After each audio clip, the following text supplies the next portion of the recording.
So here I've got some sentences from the translations made by Google Translate and DeepL that you submitted. And I'm going to look at them and compare Google and DeepL translations and generally talk about some of the issues. So I've selected some interesting examples here. So let's get started. So first we've got a fragment of text in English. So I was 9 when I spoke to Dad for the last time. I'd forgotten to thank him for a birthday present. I believe it was a Radio Shack radio. So I'm assuming that Radio Shack is a brand of radio. That's why it's Radio Shack radio.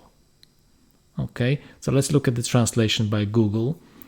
Miałem 9 lat, kiedy po raz ostatni rozmawiałem z tatą. Zapomniałem mu podziękować za prezent urodzinowy. Wierzę, że to Radio Shack. Right, so of course this last sentence is not a really good translation. The student suggested that it should be corrected to wydaje mi się, że to było Radio Shack. Which of course is much better. So that's okay. If we look at the DeepL translation, to chyba było Radio Shack. So that's much better than Google, right? That's actually a good translation of that sentence. I especially like the use of this adverb chyba, right? Because that's what we would say in Polish, right? Instead of, we could say wydaje mi się, right? Obviously, we wouldn't say wierzę in most situations.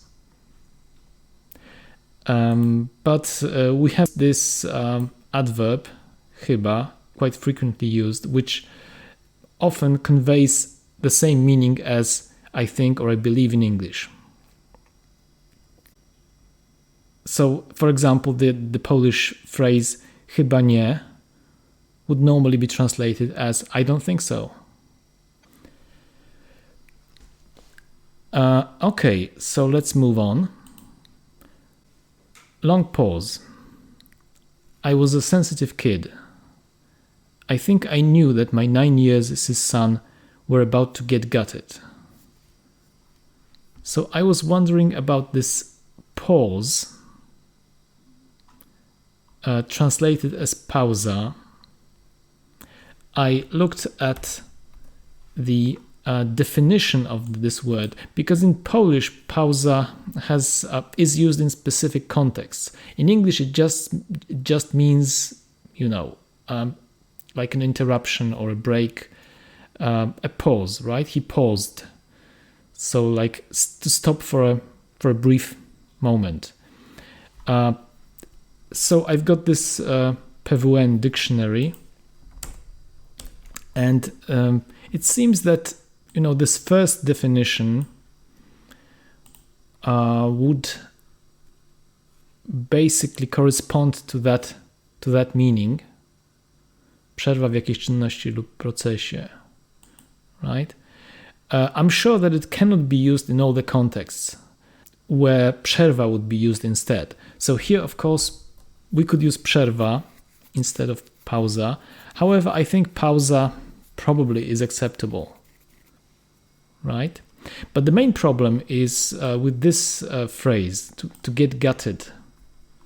My 9 years as his son were about to get gutted, right? So obviously the Google translation is ridiculous because this is not the meaning. Of course, to gut has this meaning. This is one of the meanings of the verb because it comes from the noun, the gut, the guts, right? The entrails, the inside of an animal. But obviously in this context, it doesn't make any sense. And the DeepL translation is probably even more ridiculous. So it also uses this meaning of this verb. but it just doesn't make sense. So the student here suggests that the meaning of this word is będą rozczarowujące, puste, right? But I don't think that's correct because gutted is not an adjective here. There is an adjective, gutted, which has this meaning.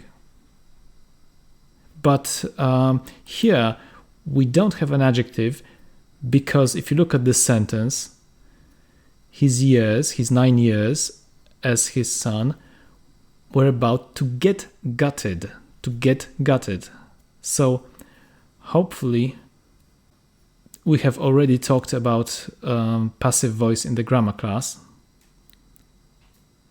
or we will have talked when you watch this video. That's a passive construction, right? To get gutted. So gutted is a verb, to gut, right? But of course not with this meaning. So if we look up to gut, right, as a verb, it has so the second meaning is about, removing the organs from inside an animal, right? It's funny that they say inside a fish or an animal, as if a fish were not an animal. But anyway, the first meaning here is to destroy the inside or contents of a building or room, right? For example, the hotel was completely gutted. The house was completely gutted. So basically, I think the meaning is to destroy. So those 9 years were about to get destroyed in the sense of being totally ignored and, forgotten about. That's my understanding. Since this comes from an American piece of writing, I'm going to look at another dictionary, dictionary.com, that is primarily American. I mean, it is an American website and the definitions are primarily for American English. So the word is to gut, right? Gut, to take out the guts or entrails, disembowel, to destroy the interior. So it's the same thing, right?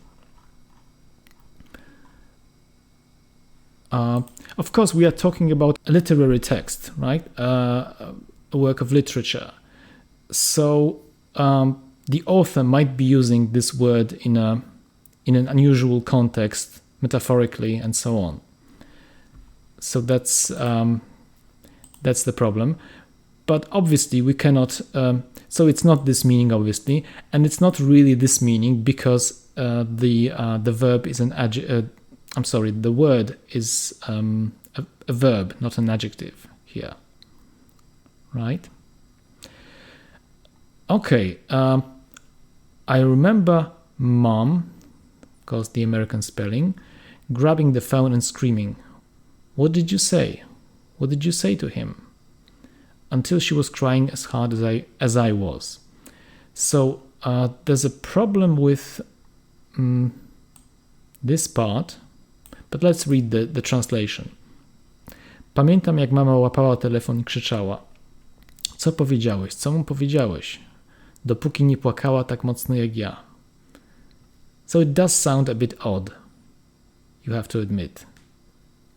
Right? Let's look at the DeepL translation. Pamiętam, jak mama chwyciła za telefon, so that's much better, right? Because obviously that wasn't like a repeated process. She just grabbed the phone. So chwyciła za telefon i krzyczała. Co powiedziałeś, co mu powiedziałaś, aż płakała tak mocno jak ja. So the first question is, can you płakać mocno, czy można płakać mocno. I'm not sure about this collocation. But I think the main problem is with the whole structure, the whole construction here, with the grammar. Because, of course, this is an almost literal translation of this part of the sentence. We need to use the negative in Polish here, because otherwise it wouldn't make sense grammatically. Dopóki nie płakała. But that's not how we would translate it, right? So this is one of those situations where, of course, an automatic translator cannot sense the context and the register, the style, and so on. Because in this context, what it means is basically that she grabbed the phone and started screaming. And this phrase "until," this is just a different way of saying that that's the next thing she did, right? Whereas in Polish, we don't use dopóki in this. We don't normally use dopóki in this meaning. So it sounds a bit odd in Polish, to put it simply. So we would have to think of some other phrase, some other construction that would work here. So we could say something like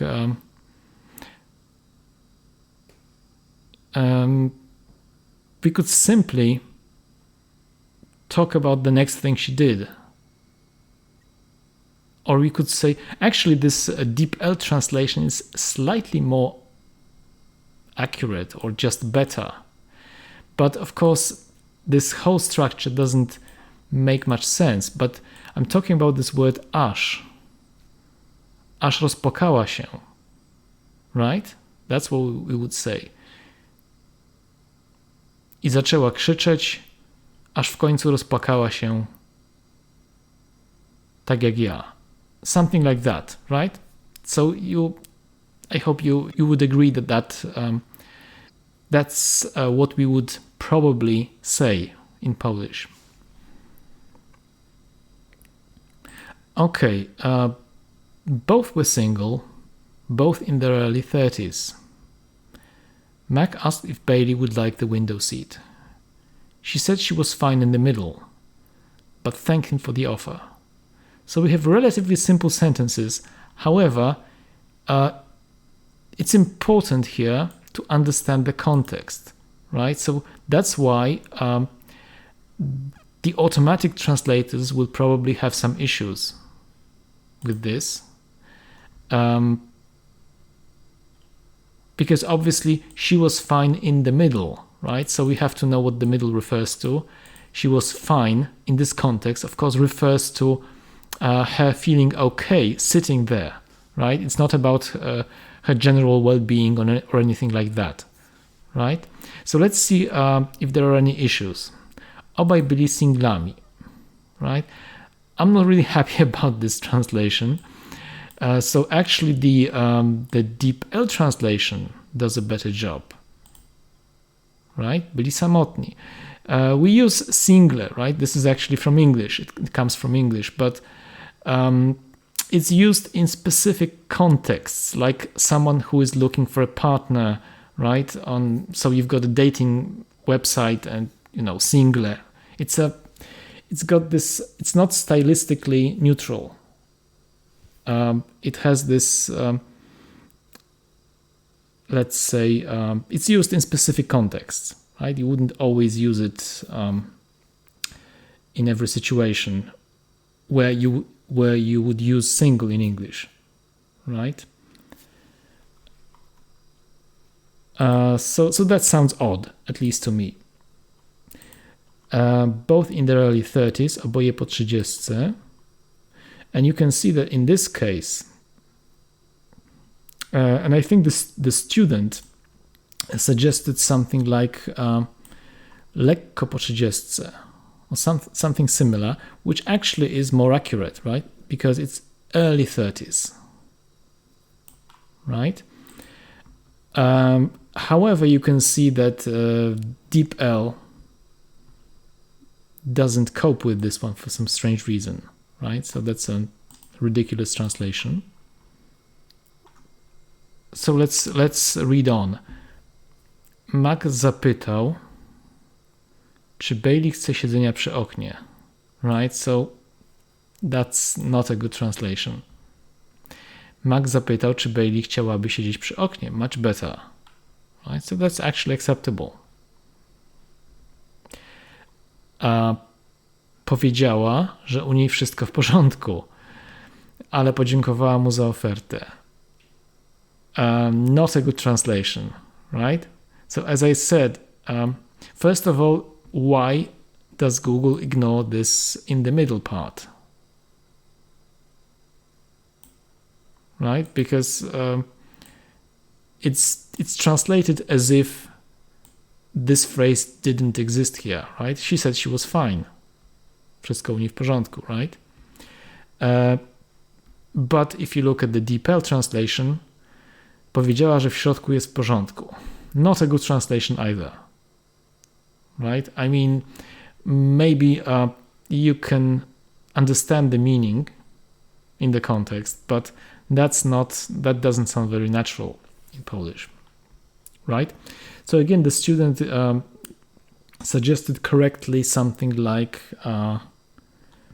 może być w środku or something like that. I don't remember. I wish I had actually copied those comments because the suggestions given or made were mostly quite accurate.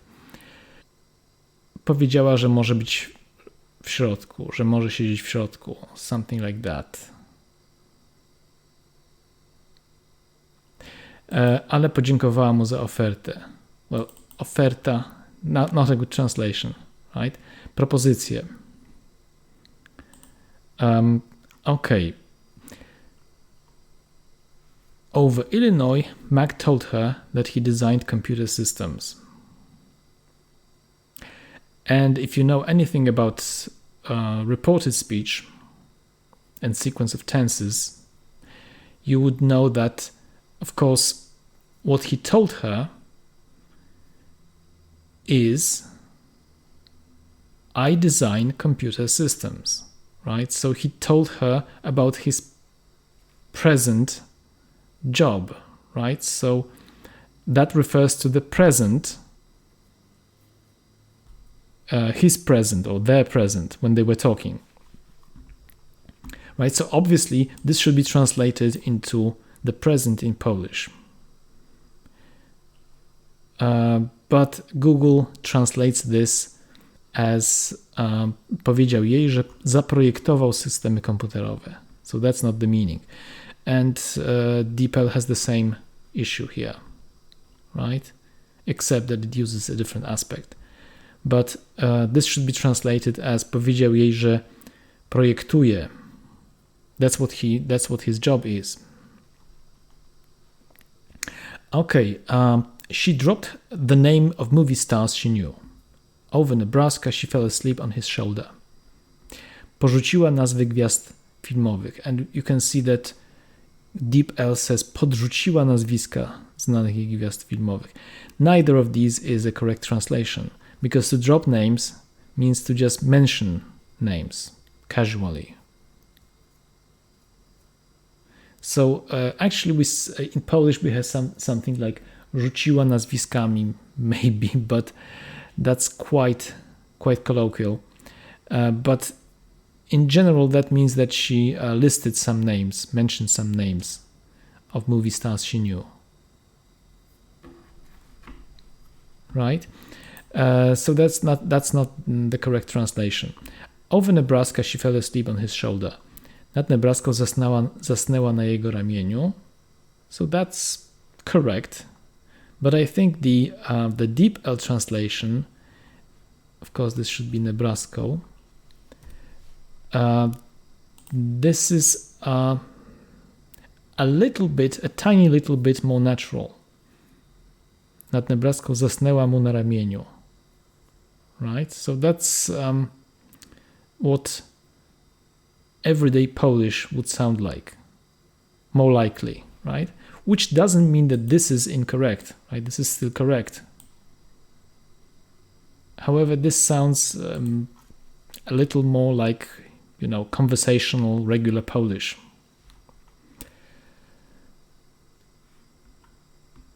And of course, this text is not very formal, so we can definitely use this kind of everyday language. Okay, they talked politics and discovered that they both loved Bernie Sanders. Over Nevada, they compared what they liked about the Bay Area, which was most things. Okay, so I think neither Google Translate nor DeepL nor the student comparing these translations properly understood or translated this phrase here. Because let's look at the whole text. Rozmawiali o polityce i odkryli, że oboje kochają Berniego Sandersa. So this is okay, right? So here Google didn't have an issue with reported speech, right? Odkryli, że kochają, uwielbiają. Right? Perhaps uwielbiają would be a better word, but still the correct tense is used, right? This is about the present. Okay, so we have basically the same translation by both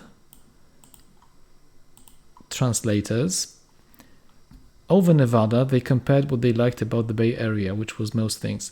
W Nevadzie not Nevado, because they were flying, right? So that's probably better. I mean, that's the literal translation of the English over. They compared what they liked about the Bay Area. Porównali, porównywali. Not much difference. I would actually, because probably that was like an ongoing process. They talked about it for a while. They talked about all the things they liked. So and compared them. So porównywali, I think, is more accurate here. Co podobało im się, co lubili. So actually, the DeepL uses a better word,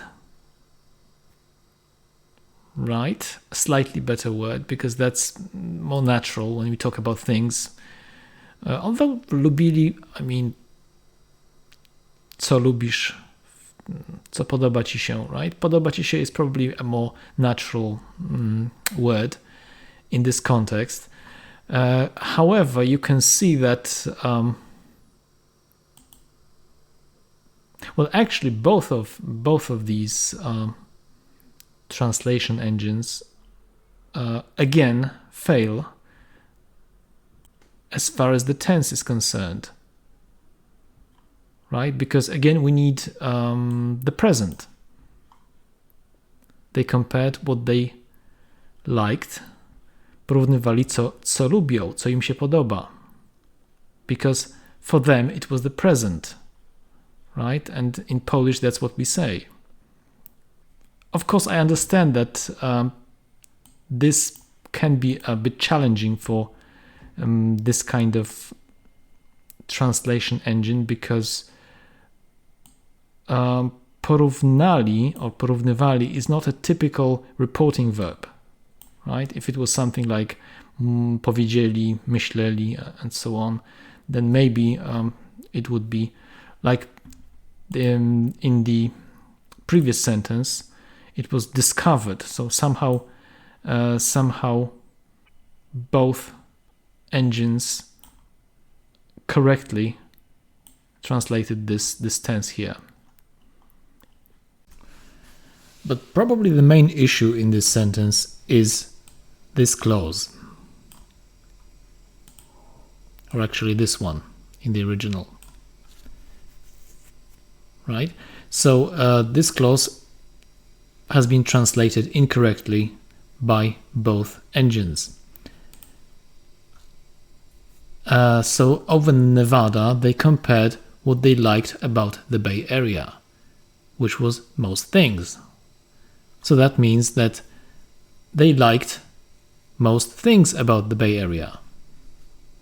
Right? So this is a relative clause used in a way which is not really possible in Polish. Right, so of course we can't say co było większością rzeczy. That doesn't make sense at all. So probably we would have to say something like porównywali to, co podoba im się w Bay Area, co oznaczało większość rzeczy. I know it doesn't sound too good, but I'm trying to convey that meaning, right? So obviously, when you read it in English, I think the meaning is obvious. It's a question of how we would convey that in Polish so that it sounds natural and actually conveys the meaning. Maybe something like i okazało się, że prawie wszystko. Right? So you'd have to think of something that would sound natural. And of course, the DeepL translation is a total failure here. Okay, and finally, then they embraced, kissed, looked into each other's eyes, and made promises, and never spoke to each other again. And here you will see another instance of superiority of DeepL. So if you look at the Google translation, potem objęli się, pocałowali, spojrzeli sobie w oczy i złożyli obietnicę. I nigdy więcej nie rozmawialiśmy. Right? So you might remember a similar problem in the previous class when I compared some translations.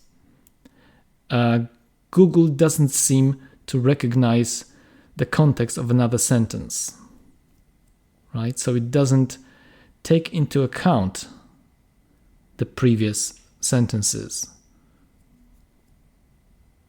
So in this case, obviously, it's like it doesn't know anything about the previous sentence, because in the previous sentence, we've got they, right? So obviously, the pronoun is omitted in this next sentence and never spoke to each other again.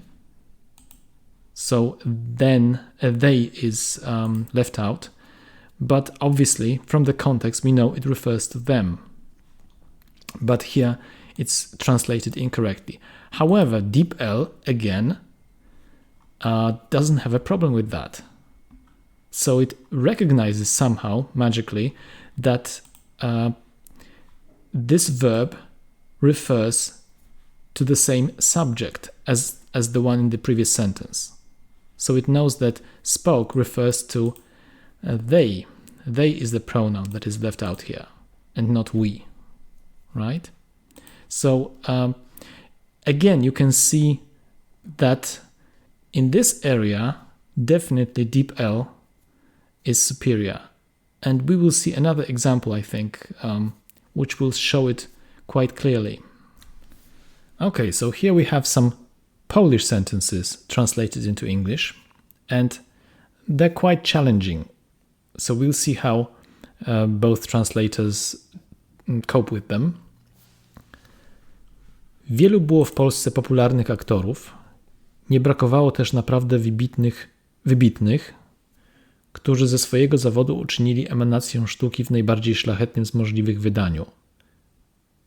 W pewnym momencie żaden jednak nie mógł się równać popularnością ze Stanisławem Mikulskim, odtwórcą roli Hansa Klossa w stawce Większej niż życie, w reżyserii Andrzeja Konica i Janusza Morgensterna. Right, I have trouble switching to Polish after speaking English for some time. Okay, so let's read the Google translation. There were many popular actors in Poland. There were also really outstanding ones who made their profession an animation of art in the most noble edition possible. But at one point, no one could compare in popularity with Stanisław Mikulski, who played the role of Hans Kloss in Stawka Ładzie ten życie, directed by Andrzej Koniec and Janusz Morgenstern. Yes, so quite a few issues here. There were many popular actors in Poland. So the first issue, which actually I did not notice, and so I did not highlight it in the feedback, but this is a common issue for students writing in English, students learning English or studying English, who write compositions in English. And this is called a comma splice, which we talked about when we talked about the use of commas. Right? So you can see that in Polish it's not a problem, because this is like a new idea. This should really be a new sentence. There is no linking word, no conjunction, right? So really in English we should have at least a semicolon here. So that's a minor issue, I would say, because obviously a DeepL has the same problem. But to identify this issue, those translators would really need to be very intelligent. So I don't expect that to be translated without any issues. However, when we just look at the text, there were also really outstanding ones. So nie brakowało też naprawdę wybitnych. There were also really outstanding ones. So okay, so that's an acceptable translation. If we look at the DeepL translation, and there was no shortage of truly outstanding ones. And this is slightly more accurate, I would say. There was no shortage of. That's a good phrase to use.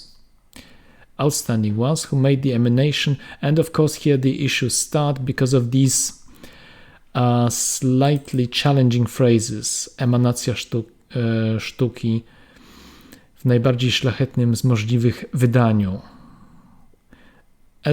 So the most noble... okay, so the most noble something possible. That's okay, right? I'm not sure about emanation of art.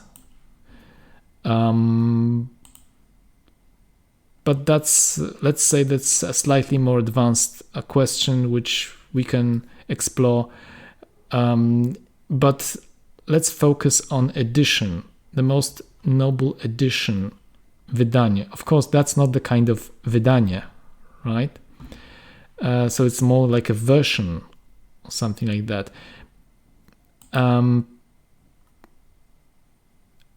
And obviously, in the DeepL translation, I don't see this word translated at all. Right? But perhaps that's actually more accurate, because when we talk about wydanie in this context, w najbardziej szlachetnym z możliwych wydaniu, it just means that that was the most noble version. So it was, we don't actually need to translate this word, because it just means that it was made as noble as possible. So it was the most noble possible, version, so to speak. But that's not necessary to be translated. And actually it sounds a little more natural in English. However, DeepL has an issue with this word. So Google translates sztuka as art, which is correct in the context, right? We are talking about art, not a play, because play is sztuka teatralna, but that's not what is meant here, right? So you can see that depending on the sentence, the phrase, one or the other engine does a better job. However, we've identified one area where DeepL is better, and that's of course the context of another sentence. There is another area which is highlighted here where DeepL does a better job, because in Polish we've got Stanisławem Mikulskim, pauza, odtwórcą roli Hansa Klossa, right? So we are basically defining who he was, or giving some extra information about who he was in this context, right? And you can see that Google Translate just literally copies this punctuation, right, with Stanisław Mikulski, and it uses a relative clause correctly, but it also copies this dash. But in English, that's incorrect. We don't start a relative clause with a dash. We start a relative clause with a comma, if it's non-defining. If it's defining, of course, there's no comma.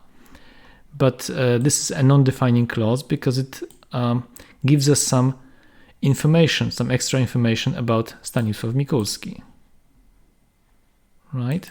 It's quite important information, but it's not essential, because if we remove it, it still makes sense, right? We can find out more about him, but at one point, no one could match the popularity of Stanisław Mikulski, right? And then you could ask, okay, who is Stanisław Mikulski, if you don't know, and then you can add some extra information. So I'm actually impressed with the fact that DeepL correctly modifies this punctuation. So it decides that it should use a relative clause instead of just this phrase, because in English that's, you cannot really literally translate this. It would, well, you might perhaps after a comma, but usually we have a relative clause in this context, and since we have a relative clause, then we need a comma. Okay, let's move on to the next one. Popkultura i propaganda PRL-u nigdy wcześniej ani później nie doczekały się podobnego bohatera. Mikulski, który zanim stał się agentem J23 był przez kilkanaście lat skromnym aktorem teatru imienia Osterwy w Lublinie, nie tylko podbił serca widzów polskich, ale na początku lat 70. zyskał szaloną popularność we wszystkich krajach demoludów. Znali i uwielbiali go widzowie w ZSRR, NRD, Bułgarii, Czechosłowacji czy na Węgrzech. Right, so pop culture and propaganda of the Polish People's Republic never before had a similar hero. And again, another shortcoming of Google, another problem that Google seems to demonstrate is the fact that it seems to leave out, to skip some phrases, some essential words or phrases. So previously it skipped something here.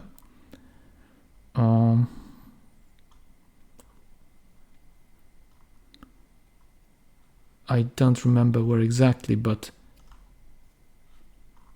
there was something that was skipped in the translation, was removed, so to speak, or ignored. And here it's the same issue, because what the original says, nigdy wcześniej ani później, right? But in the Google translation, we've got never before had a similar hero. There's nothing about later, after that, right? So basically, an important piece of information is ignored. Whereas DeepL does not do that. pop culture and propaganda of the People's Republic of Poland have never before or later seen a similar hero, right? And actually, even the verb used is slightly better. Of course, there's another issue, which is the tense. In the context, obviously, we should have past perfect because we are talking about the past. We are talking about that time when that series, that film was made. So, or when he became so popular. So, never before had he, or that pop culture had never seen a similar hero, right? Although, on the other hand, if we also include later, that might perhaps, let me just look at this, have never before or later seen. Now, I would still say had never before, right? Because we are starting to talk about the whole period before that time or later, right? I would still use past perfect here. Yeah, but you can't expect this kind of translation service to actually go into this kind of analysis, because that would really require a real analysis of the meaning and context and so on, which obviously these engines can't do. Google certainly can't do that.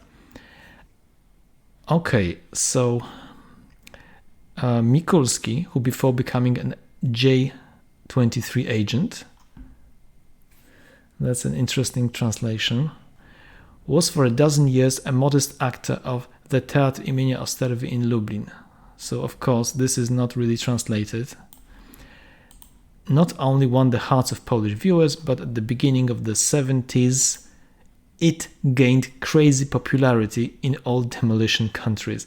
I don't know why this word demoludów is translated by both engines as demolition. I don't know what that's got to do with it, really.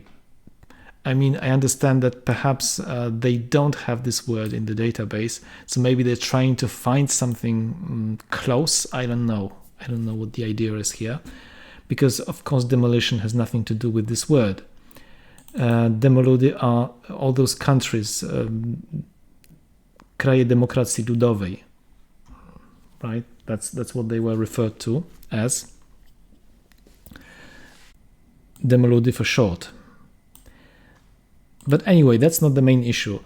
The main issue is, of course, in Google doesn't cope with this translation or with this phrase, whereas DeepL does, right? At the Osterwa Theatre in Lublin, right? So it recognizes that imienia Osterwy is just the name of the theatre, right? So it's Osterwa Theatre in Lublin.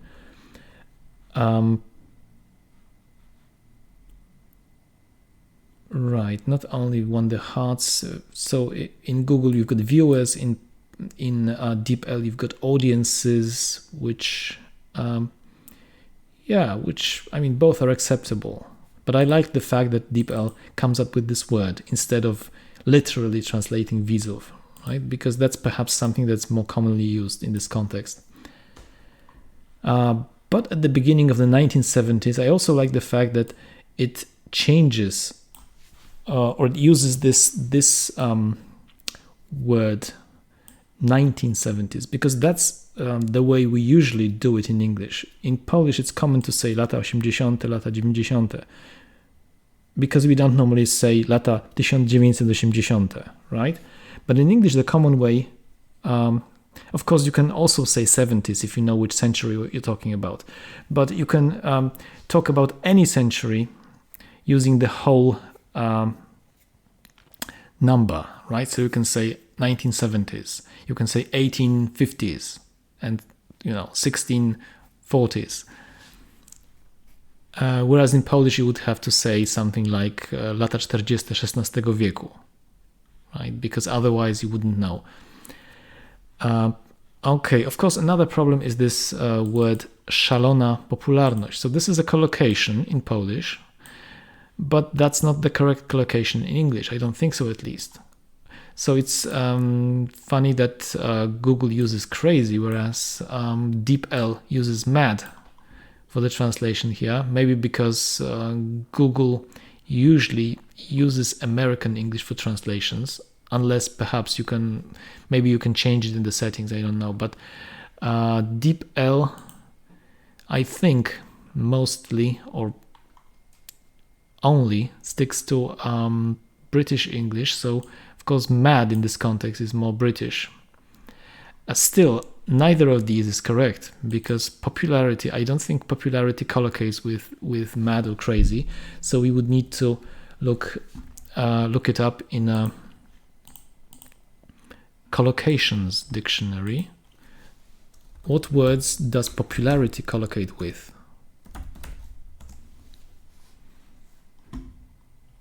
So as far as adjectives are concerned, you've got a few here.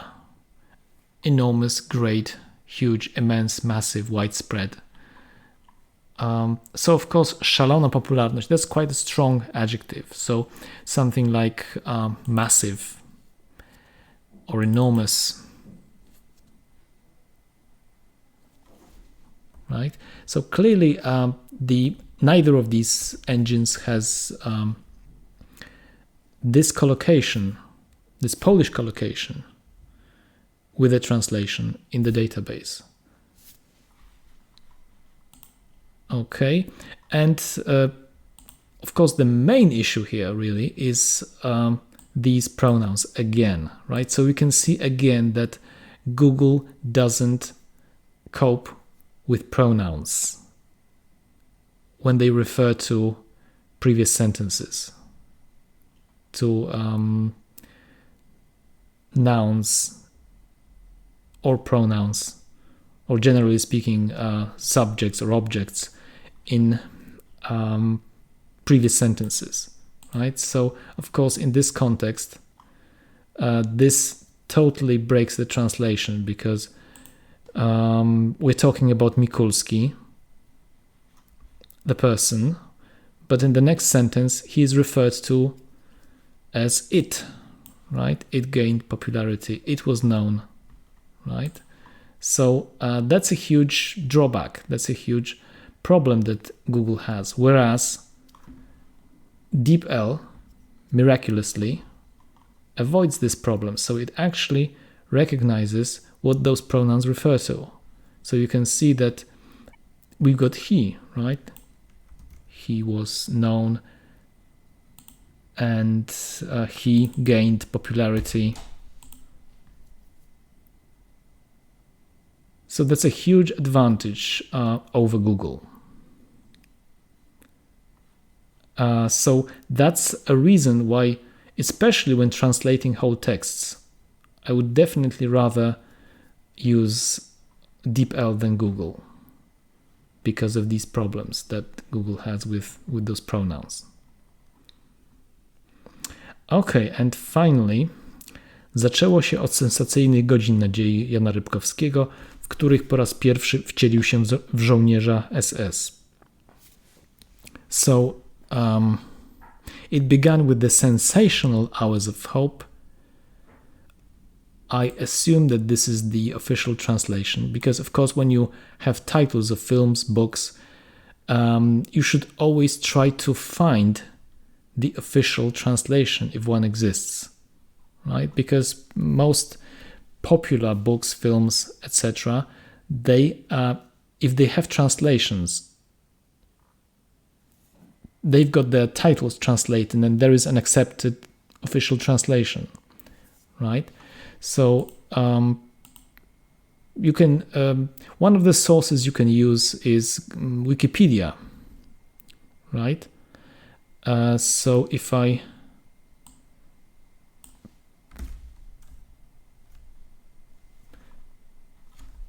paste this, if I copy and paste this into Wikipedia, so this is the Polish title, but usually Wikipedia, I mean an English article will provide the Polish original.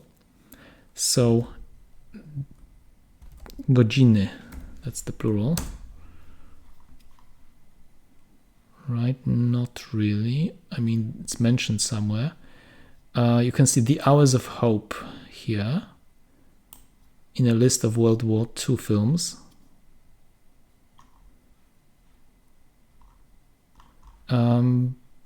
Yeah, so it might not be here, but in general, you should try to find the original or official translation so that you actually use the correct translation of a work, of a film or a book. Okay, in which he played the role of an SS soldier for the first time. And here, played the SS soldier for the first time. Right, actually this should be A or N. So yeah, Google has got that right. But the one issue here is this word. Right? Because sensacyjny in Polish, in this context, it refers to film sensacyjny, which is a genre of film. It's a type of film, right? Maybe it's not so commonly used nowadays.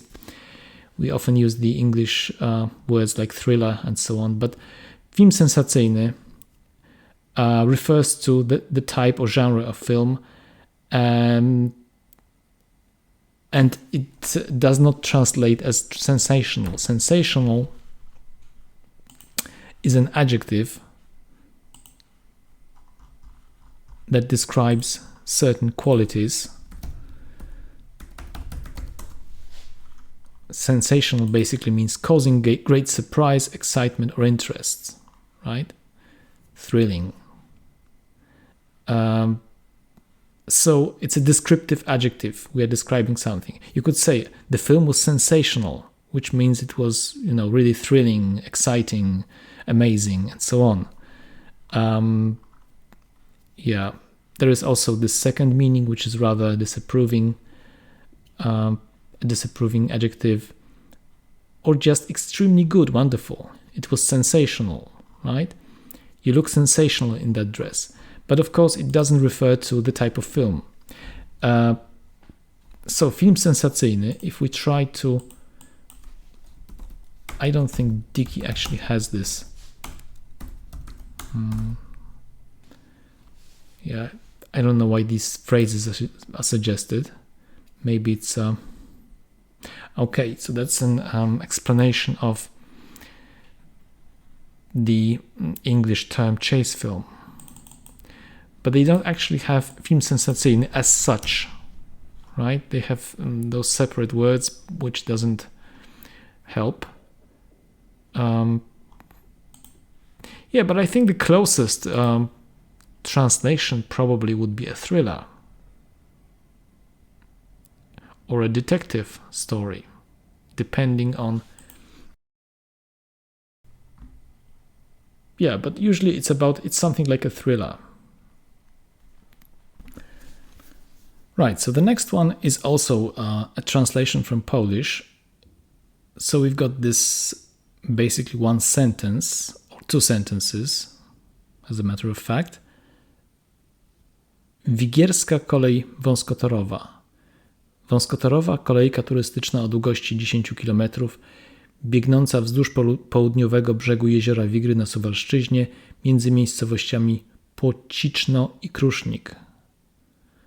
Kolejka jest cennym zabytkiem techniki oraz jedną z całorocznych atrakcji turystycznych regionu. So, Wigry, yeah, I would add the Wigry Narrow Gauge Railway. I think this hyphen here is a more correct translation. That's the type of railway, right? Narrow gauge. So we're creating a compound adjective. A narrow gauge tourist railway with a length of 10 kilometers. That doesn't sound good. DeepL does a better job here. So so a 10 kilometer long narrow gauge tourist railway. right?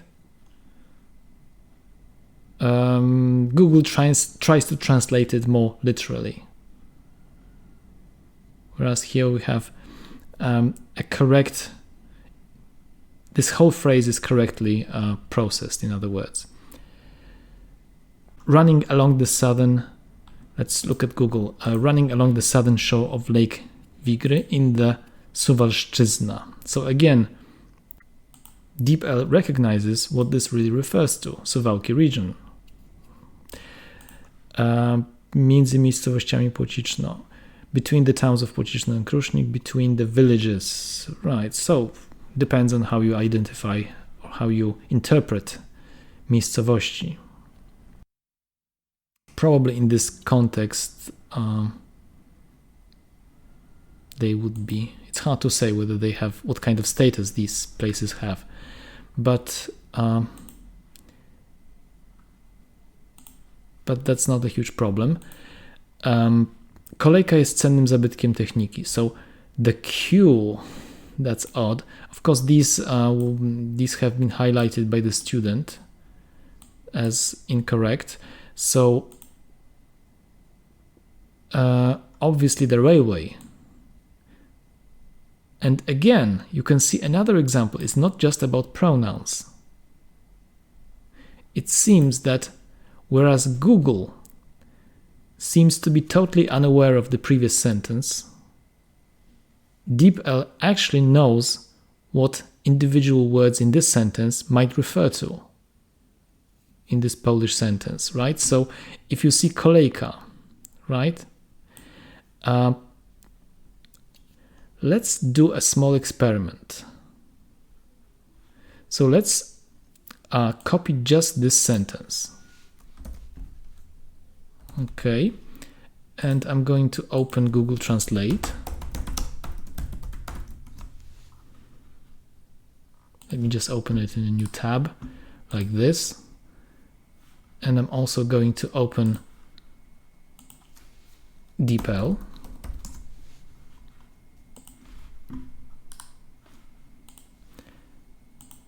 And let me paste this sentence here. And you can see that this is the exact same translation throughout the year, right? And here,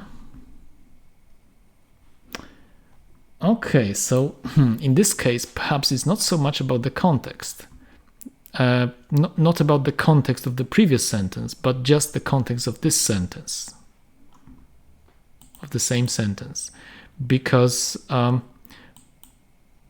from the context of this sentence, we can assume that kolejka refers to a railway. Maybe because of the tourist attractions of the region. This technical, although we'll talk about this word in a moment. So it's actually interesting. Let me just remove the whole, actually the Polish sentence, except just this one word. Yeah, so now we've got the Q, right? So it is able to identify certain phrases here which tell it that this refers to a kind of railway, right? Because we're talking about kolejka wąskotorowa, right? So it is a railway. Okay, so you can see that in this case it's the context of just this sentence, whereas Google doesn't cope with that. Okay, so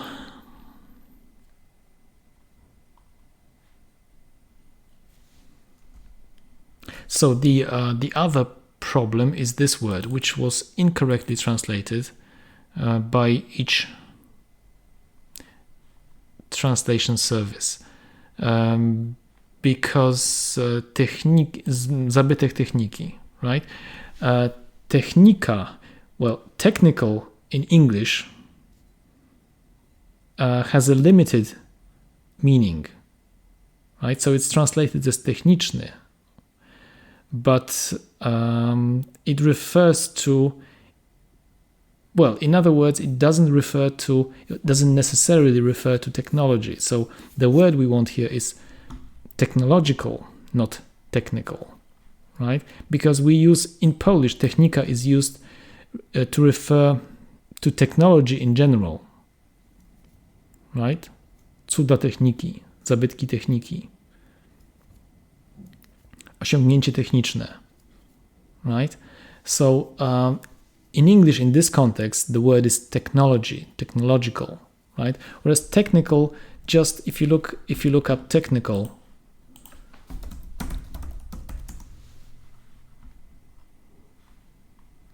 it means connected with the practical use of machines, methods in science and industry, right? So, or connected with the skills needed for a particular job, and so on, right? So, technical support, technical assistance, technical skills, right? Technical issue. So it's just connected with the practical aspects of the use of some tools or methods and so on. Whereas when you're talking about the actual inventions, right, things like computers, phones, cars, and so on, that's technology, right? Whereas in Polish, technologia is actually more like a specific method, for example, for producing something, right? So there is, these terms don't exactly overlap, right? There is a difference. So that's why here, clearly, neither of these engines copes with this word. So here we have another translation from Polish. So let me quickly read this paragraph. Kolejne lekcje angielskiego czy korepetycje z matematyki wydają się wielu rodzicom lepszym wyborem niż kółko plastyczne, muzyczne albo teatralne. Bo na co może się przydać gra na pianinie 5-latkowi poza tym, że rozwija korę słuchową i karmi snobizm rodziców? Tymczasem neurobiolodzy przekonują, że kontakt ze sztuką, zwłaszcza uprawianie jej dziedzin związanych z występowaniem na scenie, pobudza mózg do pracy i świetnie przygotowuje go do uprawiania nauk ścisłych, przede wszystkim kształcąc uwagę poznawczą. Okay, so I've quickly gone over this text. Let's now look at the translations. So we can see that the very first word is incorrectly translated because of the specific context in which it is used here, right? So we've got the word kolejne, but of course this refers to it doesn't refer to anything specific, right? So it doesn't refer to anything that was mentioned before. It just means basically, so the way I would translate it would be more, right? More English lessons may seem to parents as a better choice. Or perhaps another English class, another English lesson, right? So not further, not subsequent, right? So each engine is trying to translate this word as best it can, but in this context, that's a fail. So more English lessons or maths tutoring seem to many parents to be a better choice than an art, music, or theater club.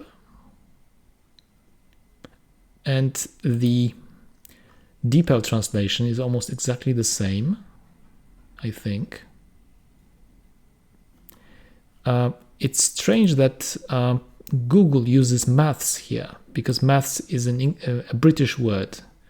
The American word is math without the S, right? And all the other words are American. Like you can see this American spelling. But anyway, So this first sentence, except this one word, seems to be more or less correctly translated. However, the next one is a failure. Bo na co może się przydać gra na pianinie pięciolatkowi? So you can see this idiomatic phrase in Polish, and Google doesn't cope with that at all. For what can a piano be useful? Right, so it's not even grammatically correct.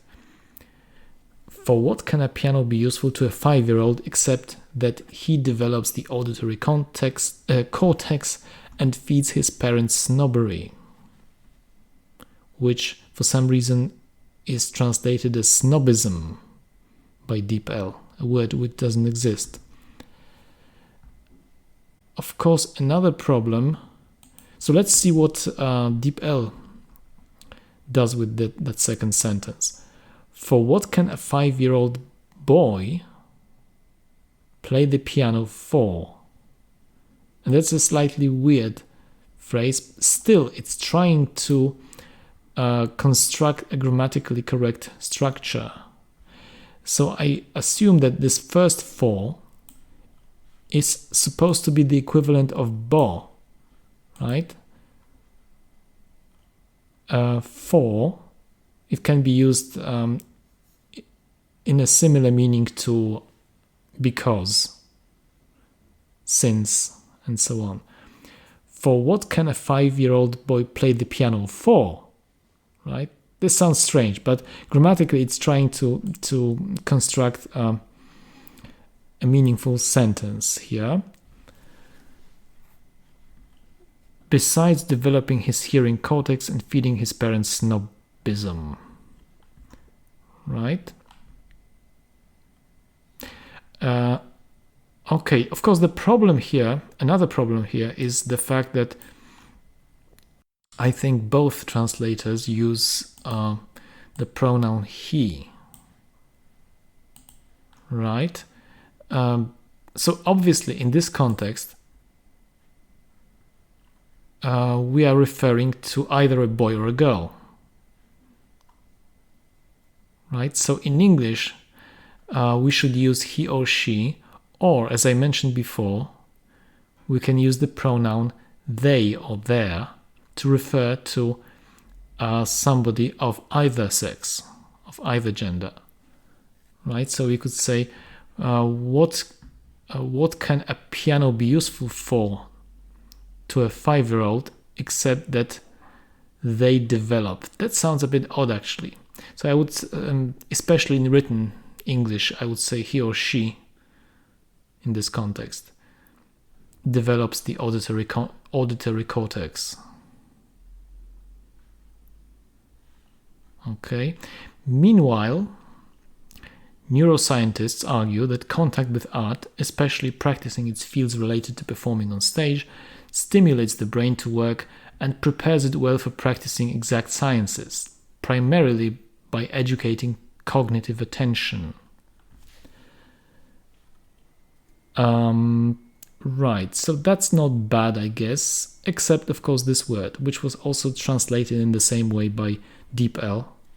That's a wrong collocation, wrongly translated word, because kształcić uwagę poznawczą, of course kształcić in this context cannot be translated as educate, because it's not that kind of kształcenie, right? So something like shaping, if we try to find some translations here, educate, broaden, cultivate. Cultivate, I think, is a good word. Cultivating cognitive attention. Right, but definitely not educating. Okay. Kiedy oglądamy obrazy, bez względu na to, czy wyszły spod pędzla holenderskich mistrzów z XVII wieku, czy francuskich impresjonistów, w mózgu aktywuje się kora potyliczna. So when we view paintings, regardless of whether they came from the brush of Dutch masters from the 17th century or French impressionists, the brain activates occipital cortex. I'm just assuming that this is a correct translation. I'm not going to look it up. But the problem is with this preposition in both translations, because literally spod should be translated as from under, right? And actually that's I think the phrase that's used with the brush, from under the brush of Dutch masters. And deep L comes up with out of, which is totally out of place. Gdy słuchamy 9. symfonii Gustawa Mahlera lub nowej płyty Toma Waitsa, pobudzamy płat skroniowy, a gdy czytamy Miłosza, sieci neuronalne w płatach czołowych.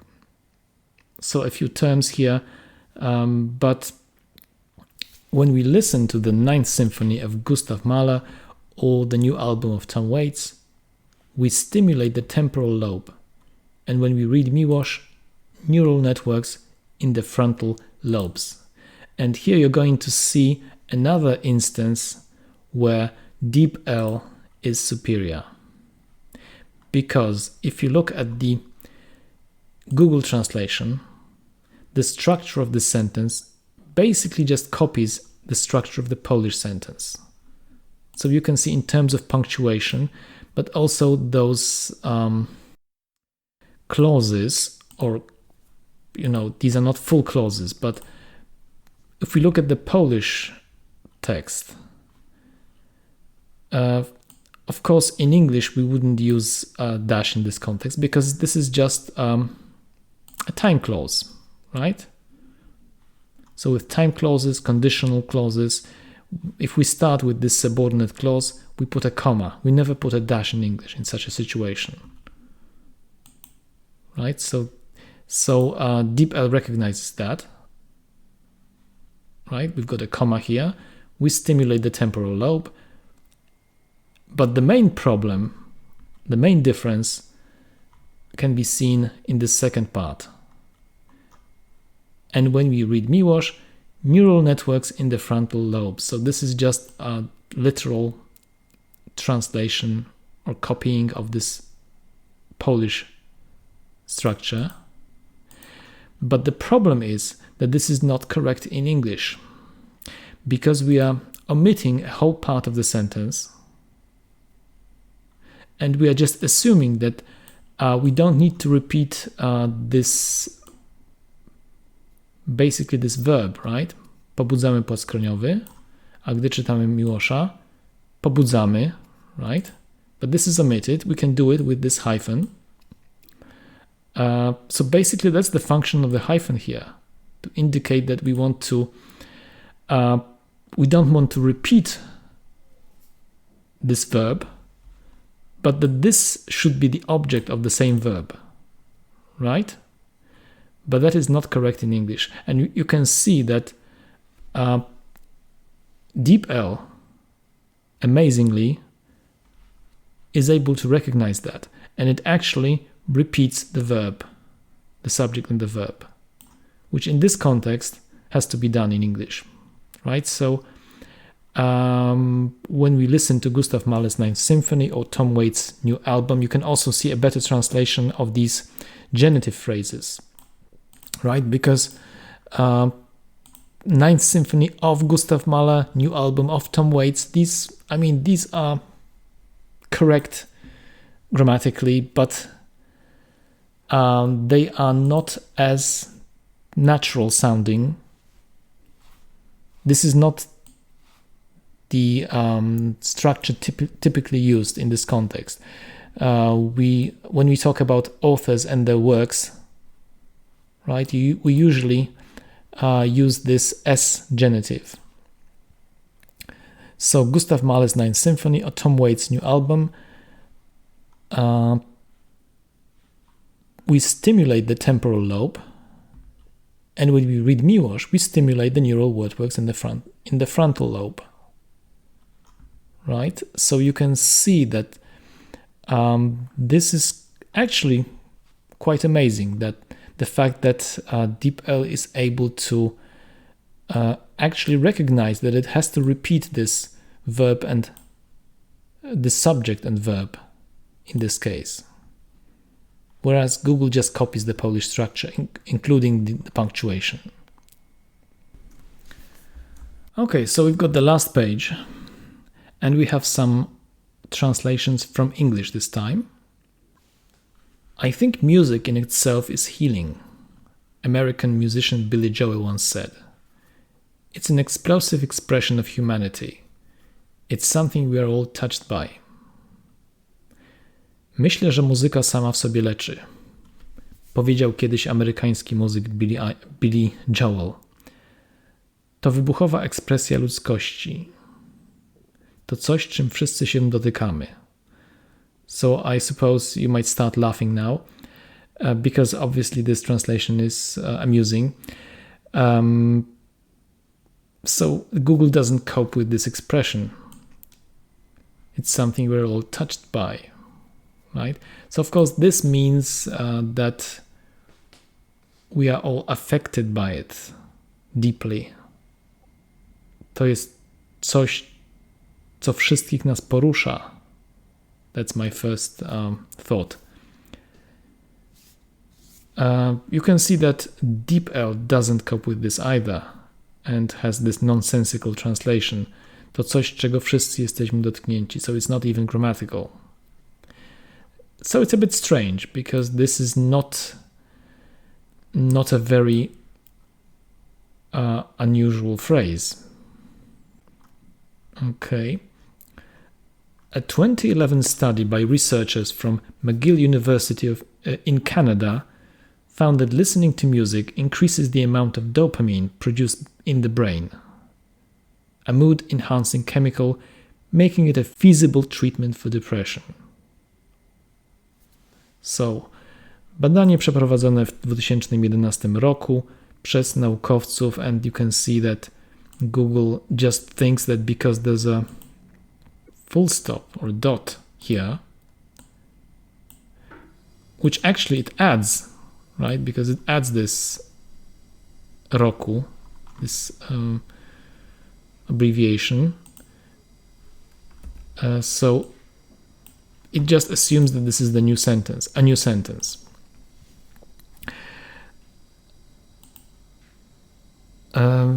W Kanadzie wykazało, że słuchanie muzyki zwiększa ilość dopaminy wytwarzanej w mózgu, substancji chemicznej poprawiającej nastrój, co czyni ją możliwą metodą leczenia depresji. Right? And the DeepL translation is quite similar, I think. And most of this is acceptable, except this word. Whereas DeepL translates this as realnym sposobem, which is a much better translation because a feasible treatment means a treatment which actually can be introduced. It can be used, right? So możliwy, doesn't really reflect that. There's a difference between possible and feasible. Right? Possible means, theoretically possible.